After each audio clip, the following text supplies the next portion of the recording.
Hey, welcome to my channel. Thank you guys for coming along today. I have an interesting conversation for you. Now, today we're going to talk very briefly about government contracting strategy. You heard it, government contracting strategy. Hey, if you don't know who I am Curtis Merriweather. In 2020, I was named a game changer by the White House policy advisor for innovation and entrepreneurship. And I've created this channel to be an educational platform to assist you in your business journeys and specifically government contracting. So today, I got an interesting conversation. I want to talk about government contracting strategy, and I want to talk about being strategic versus being tactical. So this is a difference between the short game versus the long game. So I'm going to do some this or that, thesis, antithesis kind of things. So first thing, you need to embrace capture management approach. And you may say, Kurt, what is capture management? Capture management is the end-to-end sales process that we use in government contract. It's from the ideation, the identification of an opportunity. This could be 12 to 18 months in advance, all the way through until the actual proposal award.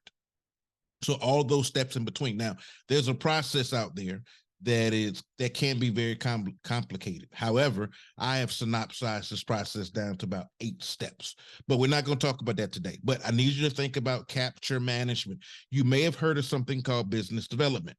Business development is part of capture management. It's just one piece of an overall puzzle. So number one, in being strategic, I want you to start thinking about capture management. Because the opposite of that, being tactical, is opportunity identification. I find far too many companies focusing on opportunity identification, meaning they were on SAM or contract opportunities on sam.gov, and they seen something pop up and wow, I'm gonna respond, and have not done any influencing, any shaping, any differentiation, support. The customer doesn't even know who you are, but you're so quick to put in a proposal. Now, there's nothing wrong with that, but let me say this.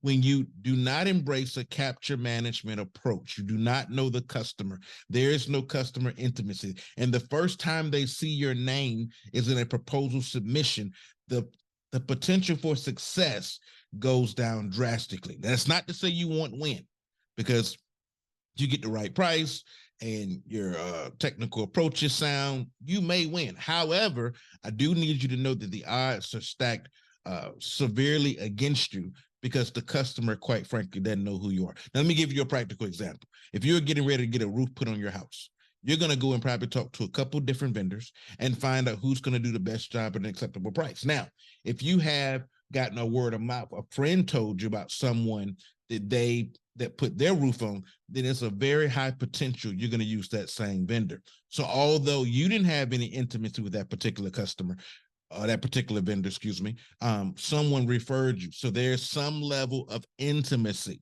So when you just find a contract or opportunity for bid on sam.gov, and no one knows you at that agency, it's very similar to you trying to get a roofing job, and the people who you're trying to do business with have no idea who you are. So it's an uphill battle. It's not impossible, but it's an uphill battle. It's a lot easier when there's a warm offering, meaning before I put my proposal in, I've at least talked to the appropriate stakeholders within the agency, and they have an idea of who I am, what our product and service offerings are, and maybe have some indication about past performance before proposal submission. But I'm gonna get off of that.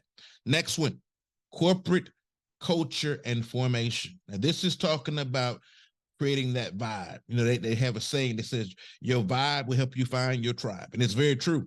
So creating the corporate culture is being very strategic. Attracting the type of people to the organization that mess with that culture is absolutely key and necessary for long-term success and sustainability in this space. Okay. Now, let's talk about the inverse, talent acquisition and retention. This is when you go out and you throw up your site for job postings, or maybe you're using a recruitment company. There's a variety of ways that we could talk about recruitment, but this is very tactical. So I want you to think about corporate culture formation and see when you start hiring employees, they're going to attract more employees like themselves without much effort. The talent acquisition and retention can be very costly. Can be. Now, there's some workarounds that I've employed, and I will talk about probably later videos on this channel, but that can be a very costly endeavor. That's why you want to make sure the corporate culture is right, because you want to retain your people. There is an acquisition cost to attracting, recruiting, and retaining workforce. So you don't want a revolving door. So the strategic position is creating a robust corporate culture. The tactical approach is, I have a job, I'm trying to staff it today, and you may not be paying as much attention as you could or would have had you not been being reactive. So I'm trying to get you to be more proactive. So when I'm talking about strategic, I'm talking about a proactive approach. And the tactical is typically, not always, but typically reactive to some other stimulus. Now, strategic partnership is my third strategic approach. Now, I want you to start thinking about strategic partners. What is those 3, 4, 5 companies that you've done business with or want to do business with, and you can be doing repeat business with them? This is government contracting. This is not a one-man show. Now, there's some solopreneurs out there, and I'm not knocking my solopreneurs, but when we start talking about the robust, complex acquisitions in the tunes of millions of dollars, tens of millions of dollars, those are going to be taken down with a team. Now, if your company is large enough, could you carry it on your own? Yes, but you want to share the wealth. Now, I'm not saying do the minimum of 5149, which is what most people do. I'm saying work up over time to being able to do more. And I'm going to just stop there, because if I do that, I'm going to open up a whole can of worms as to why, and I want to get to my points. All right, so strategic partnerships. We're looking for long-term, valuable partnerships, okay? We want repeat business with the same set of folks. And we want to add to that staple, but we want to do repeat business with people that we do business with, people that we like and that we trust. Okay, now the inverse. So the tactical is when you're teaming just for a specific opportunity. You got a specific opportunity, a subcontract or a prime contract pursuit, and now you're teaming for the sake of getting the job done. So you're teaming, okay?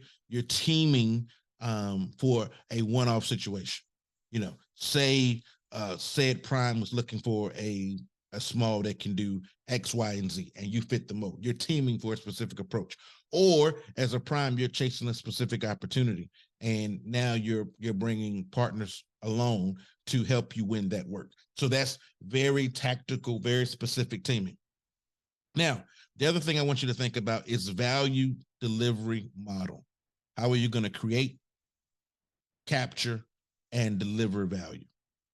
How are you going to create, deliver value, and capture, in that order? Create value, deliver that value, and capture the value that was created. When we talk about value capture, we're talking about the profits from that opportunity. So when you create value, that's the product or service offering. You deliver the value. How are you delivering that product or service? And then the capturing of that value is the profits, the residual as a result of that pursuit. So how are you going to do that as an organization? What is your strategy? Is it a service only mix? Is it product and service? You know, think about what that looks like for you. Okay, is it a managed services model? I just want you to put some thought to how are you going to create, deliver, and capture value. Now, talk about tacticals. That was strategic. This is the long-term planning. Before you get in this, you need to kind of have an idea of how you're going to do those things. Now, the tactical side is program management. I have an opportunity, or a value-added reseller. I have a product and I'm trying to sell it. So we're talking very tactical. We're talking typically for a specific engagement of how you're planning to provide that product or service. Okay, that was our strategic versus tactical. We talked about the long game versus the short game. What I want you to do is start thinking about these things. I may have threw out some terms that you may not have been familiar with. That's fine. Stay on the channel. You're learning here. This is a learning curve. So I want you to make sure that when you see it, when you hear a term that you don't understand, look it up. Look it up.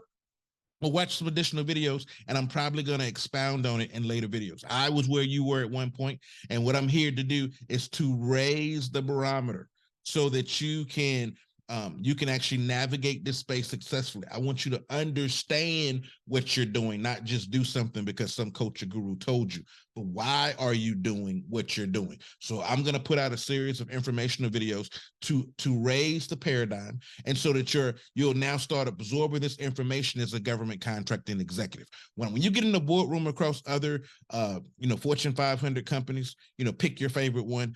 I want you to sound like you're not a newbie. I don't want you to sound like a newbie. I want you to sound like you've been in the game. So that's why I use terms like capture management or value creation, value delivery. I know I'm throwing out new terms, but I need you to get familiar and comfortable talking this way, because this is how they talk. Okay.